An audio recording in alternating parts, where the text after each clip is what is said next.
Good morning to all students. आज का topic है टाइम एंड टेंसेस। टेंसेस हम काफ़ी टाइम से पढ़ रहे हैं, बचपन से पढ़ते हुए आ रहे हैं, लेकिन फिर भी हमारे कंसेप्ट क्लियर नहीं होते। तो आज मेरी कोशिश ये है कि यहाँ से आपके जो कंसेप्ट है वो प्रॉपर तरीके से क्लियर हो जाए और एग्ज़ाम पॉइंट ऑफ व्यू से आप लोग तैयार हो सकें। अभी एलडीसी, ठीक है, और कंपटीशन में भी पटवारी के पेपर में भी आपकी इंग्लिश आने वाली है, तो उसके लिए भी बेनिफिशियल होगी। प्लस जो 10th 11th 12th में है उनके लिए भी ये बेनिफिशियल लेक्चर है, तो पूरा ज़रूर देखना। ठीक है, स्टार्ट करते हैं। Time and tenses. टाइम के साथ टेंस को क्यों रिलेट कर रहे हैं? क्योंकि अपन को पता है कि टेंसेस के द्वारा हमें किसकी टेंस का जो रिलेशन है वो किसके साथ होता है? टाइम के साथ होता है। ठीक है, टेंसेस के द्वारा ही टाइम को डिफाइन किया जाता है। A tense may be defined as that form of verb which indicate the time and the state of an action or event. Tenses के द्वारा टाइम को क्या किया जाता है? इंडिकेट किया जाता है। किसके माध्यम से? वर्ब के माध्यम से इंडिकेट किया जाता है। ठीक है, तो हम बोल सकते हैं कि टेंस के द्वारा टाइम को क्या किया जाता है? दर्शाया जाता है। जैसे present tense, past tense, future tense. ठीक है, ये 3 पार्ट्स है टेंस के। ये क्या करते हैं? टाइम को बताते हैं कि वर्तमान काल की, वर्तमान समय की बात चल रही है, बीते हुए समय की बात चल रही है, आने वाले समय की बात चल रही है। इसी के अकॉर्डिंग मैंने इसका डिफरेंस भी लिया है। अगर हमें ये पता है कि सिमिलरिटी क्या है, तो हमें ये भी पता होना चाहिए कि डिफरेंस क्या है। Difference between time and tenses तो कॉमन सेंस वाली डिफरेंस है। टाइम इज यूनिवर्सल कंसेप्ट है, सार्वभौमिक है, चेंज नहीं कर सकते। बट टेंस में चेंजेस होते हैं, बदलाव होते हैं, बिकॉज रूल्स एंड रेगुलेशन है। टाइम जो है वो ग्रामर पर आधारित नहीं है, ग्रामेटिकल नहीं है, लेकिन टाइम टेंस जो है वो ग्रामेटिकल है। ठीक है, काइंड्स ऑफ टेंस, तो टेंस 3 प्रकार के होते हैं, अपन को पता ही है। Present tense, past tense, future tense. Present tense का मतलब जो वर्तमान कार्य को बता रहा हूँ। ठीक है, वर्तमान समय में जो भी कार्य हो रहे हैं वो सारे प्रेजेंट टेंस के अंदर आएंगे। बीते हुए समय में जो भी कार्य हुए हैं वो सारे पास्ट टेंस में आएंगे, और होने वाले समय में जो भी कार्य हैं वो किस में आएंगे? फ्यूचर में आएंगे। अपन स्टार्ट करते हैं प्रेजेंट टेंस से। An action which is done at the present है। जो भी कार्य वर्तमान समय के अंदर हो रहे होंगे वो सारे किस में आ जाएंगे? प्रेजेंट टेंस में आ जाएंगे। ठीक है, इसी के अकॉर्डिंग इसको 4 भागों में डिवाइड कर रखा है।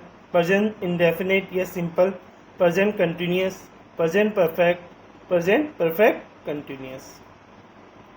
प्रेजेंट इंडेफिनिट या सिंपल टेंस। गाइस, इंडेफिनिट का मीन्स क्या होता है? देखो, मेनली क्या है कि इनके नामों में इनकी डेफिनेशन है, उनके नाम से अपन उनकी डेफिनेशन बना लें और उसको समझ लें तो बेटर है। क्योंकि पहले से और आज के एजुकेशन में काफ़ी अंतर आ गया है। पहचान ता है, ती है, ते हैं, उसके द्वारा आप नहीं पहचान पाते कई बार सेंटेंस को। तो ज़रूरी है कि आपको ये पता हो कि उसकी डेफिनेशन क्या बन रही है। अब डेफिनेशन के लिए हमारे पास इंडेफिनिट वर्ड है। अब इंडेफिनिट का मीन्स क्या होता है, हम इस पे जाते हैं। तो डेफिनेट, इंडेफिनिट का अपोजिट क्या है? डेफिनेट। और डेफिनेट का मतलब क्या था? निश्चित रूप से। तो इंडेफिनिट का क्या मतलब हो गया? अनिश्चित रूप से। क्या अनिश्चित होता है इसके अंदर? इसके अंदर टाइम जो होता है वो फिक्स नहीं होता है। जैसे कि एग्जाम्पल लेते हैं सिंपल सा।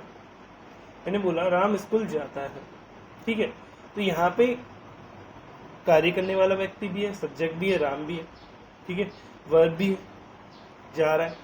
ठीक है, और ऑब्जेक्ट भी है जहाँ पे काम खत्म हो रहा है, स्कूल से। राम गोज टू स्कूल बन गया ये सेंटेंस। लेकिन इसमें पता पड़ रहा है कि वो किस समय जा रहा है? नहीं पता पड़ रहा। बस ये पता पड़ रहा है कि हाँ प्रेजेंट टाइम में वो स्कूल जा रहा है, गया है, लेकिन ये पता नहीं पड़ा है कि किस समय गया है। और जब टाइम अनसर्टन हो तो कौन सा टेंस होता है? वो प्रेजेंट इंडेफिनिट टेंस होता है। इसका फॉर्मूला क्या होता है भाई? सब्जेक्ट प्लस वर्ब की फर्स्ट फॉर्म के साथ S O S plus object, इसका फॉर्मूला होता है। ठीक है, अब वर्ब की बात करते हैं तो हमें पता है वर्ब की 5 फॉर्म होती है। इस का एक अलग लेक्चर में बना दूंगा गाइस। ठीक है, इतना टाइम नहीं मिल पाता है कि पूरा अच्छी तरीके से डिफाइन किया जा सके पूरे तरीके से, तो मैं इसका अलग लेक्चर बना दूंगा वर्ब को लेकर। 5 फॉर्म होती है। वर्ब की फर्स्ट फॉर्म, वर्ब की सेकंड फॉर्म, वर्ब की थर्ड फॉर्म, वर्ब की फर्स्ट फॉर्म के साथ आईएनजी, और वर्ब की फिफ्थ फॉर्म। और इसे वर्ब की फिफ्थ फॉर्म बोला जाता है। वर्ब की फर्स्ट फॉर्म के साथ एसओईएस, और एसओईएस कब लगता है? जब सब्जेक्ट क्या हो? सिंगुलर हो। ही, शी, इट, नेम्स, ये सिंगुलर में आते हैं। प्लूरल में क्या आता है, आई, यू, वी, दे और आई एक्सेप्शन है, सिर्फ प्रेजेंट टेंस में ही ये प्लूरल होता है। अब इसकी कुछ बेसिक रूल्स पे आते हैं। तो पहला रूल क्या कहता है कि भाई यूनिवर्सल कंसेप्ट के लिए प्रेजेंट सिंपल टेंस का यूज होता है। अब यूनिवर्सल कंसेप्ट सार्वभौमिक, जिसे अपन चेंज ना कर सके, ठीक है, जैसे the sun rises in the east, the birds fly. अब यहाँ पे देखो द सन राइजेस, सन जो है सिंगुलर है तो राइज के साथ एस लगा है, ठीक है, राइजेस हो गया, ठीक है, तो वर्ब की फर्स्ट फॉर्म के साथ एस, ये सारा मतलब प्रेजेंट सिंपल टेंस है।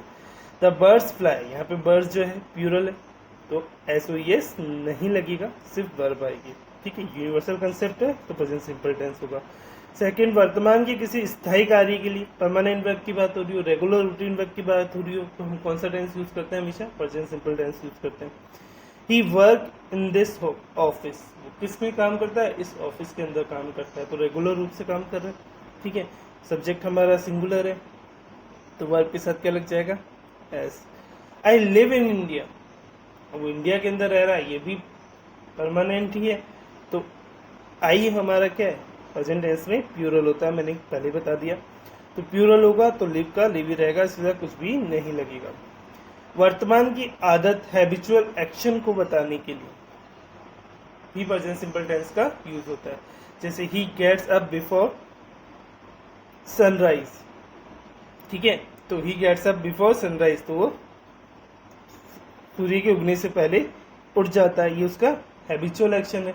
तो आदत संबंधी जो भी कार्य होंगे, जैसे एक सेंटेंस और लेते हैं मन से, तो my father goes to office every day, ये भी हैबिचुअल है, रोजीना जाने की आदत है उनको, ठीक है, परमानेंट रेगुलर रूटीन वर्क में भी आ रहा है ये, ठीक है। भविष्य की किसी निश्चित योजना के लिए, तो भविष्य का कोई कार्य हो रहा है, निश्चित योजना है, ठीक है, और नियरेस्ट फ्यूचर की बात हो रही है, ये भी ध्यान रखना, नियरेस्ट होना चाहिए, नजदीक के भविष्य की बात हो रही है। जैसे she goes to Bombay next morning, अगली सुबह वो बॉम्बे जाने वाली है, तो ये नियरेस्ट फ्यूचर को बता रहा है, इसलिए प्रेजेंट सिंपल टेंस का यूज होगा। इस टेंस का यूज पॉसेसिव, पोजीशन को बताने के लिए, अधिकार को बताने के लिए भी यूज होता है। जैसे मैं बोल रहा हूँ this pen belongs to me, तो इस पे क्या हो गया, मेरा अधिकार हो गया, तो इसलिए इसका यूज होता है। आई हैव अ कार, मेरे पास कार है, आई प्लूरल है तो हैव आ जाएगा, ठीक है। Always, never, occasionally, twice a year, every week of Sunday, rarely, seldom, daily, every day, week, month, year, ये वर्ड जब भी सेंटेंस के अंदर होंगे कौन सा टेंस होगा, प्रेजेंट सिंपल टेंस होगा, ठीक है। अब कुछ क्वेश्चंस भी हैं जिसके थ्रू अपन ने जो पढ़ा उसको रिवाइज कर सके वापस से। तो पहला क्वेश्चन क्या बोल रहा है, the Bible says love of money is the root of all evil.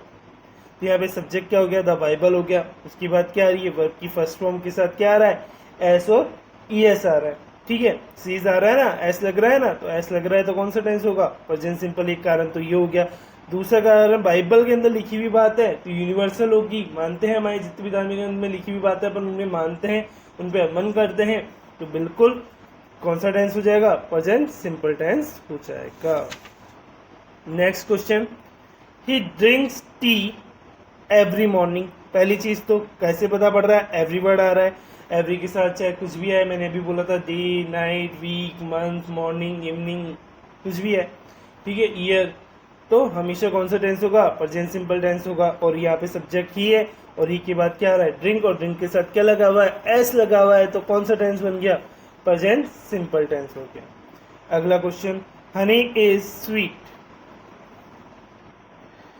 तो देखो कभी भी जैसे अपन ने अभी करा था आई हैव अ कार, तो हैव के बाद जो है अगर वर्ब की फॉर्म नहीं हो तो कौन सा टेंस होगा, प्रेजेंट सिंपल टेंस ही होगा। यहाँ पे इस के बाद क्या आ रहा है, स्वीट आ रहा है, वर्ब की फर्स्ट फॉर्म है, ठीक है, तो कोई फॉर्म में चेंज नहीं है, और फॉर्म में चेंज नहीं होगा तो कौन सा टेंस होगा, प्रेजेंट सिंपल। ये मोस्ट इंपॉर्टेंट है फॉर कॉम्पिटिटिव एग्जाम के लिए, बहुत सारे क्वेश्चन बनते हैं इस पे, तो गाइस ध्यान से इस एग्जाम्पल को समझ लेना, लिख लेना, ठीक है। प्रेजेंट सिंपल कंप्लीट हो गया है।